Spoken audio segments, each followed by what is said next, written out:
And it's kind of, if you watch a game, it's not, you can not watch any of it and turn it on in the last 5 minutes and it's the greatest game ever. But the first 3.5 quarters are just excruciating to watch because it's just hard-nosed defense and run the ball, and it's not fun to watch. But in the last 5 minutes, all of a sudden, Tim Tebow becomes the greatest quarterback ever. The first 3.5 quarters, he couldn't do anything, but all of a sudden, he just turns it on. And so now he's with the Jets, and there's this, and they haven't played him, and that's kind of who Tim Tebow is. And Sam and I are always a big debate in our house. She wants him to play for the Chiefs, and I don't want him to. I want a good quarterback,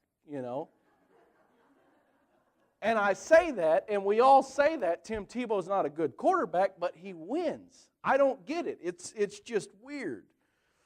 And so what do you do with Tim Tebow? Who knows? Maybe Sam's right. The Chiefs probably should take him. There's another side of Tim Tebow, and y'all can probably already know where I'm going with this. There's this side of Tim Tebow that constantly points to Jesus. And I remember in one of his games in college, he had John 3:16 underneath his eye, and there was like 90 million Google searches for John 3:16 because of that. Now, I'm not sitting here saying we need to be like Tim Tebow.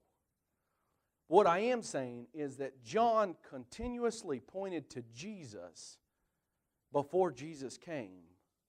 And as we see Tim Tebow, this strange polarizing character that points to Jesus having come after Jesus, that we do need to follow Tim Tebow in the way that he followed John. That our life revolves around pointing to Jesus.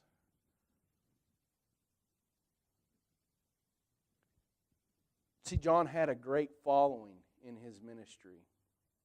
A lot of people came to him. And then when Jesus' ministry began, some of that people started to go away and follow Jesus. And John famously said this, "He must increase and I must decrease."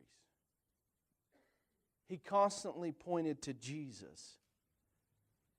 He constantly pointed each one of his followers to follow Jesus. And I would leave with this. Is your life pointing people to follow Jesus? Let's pray.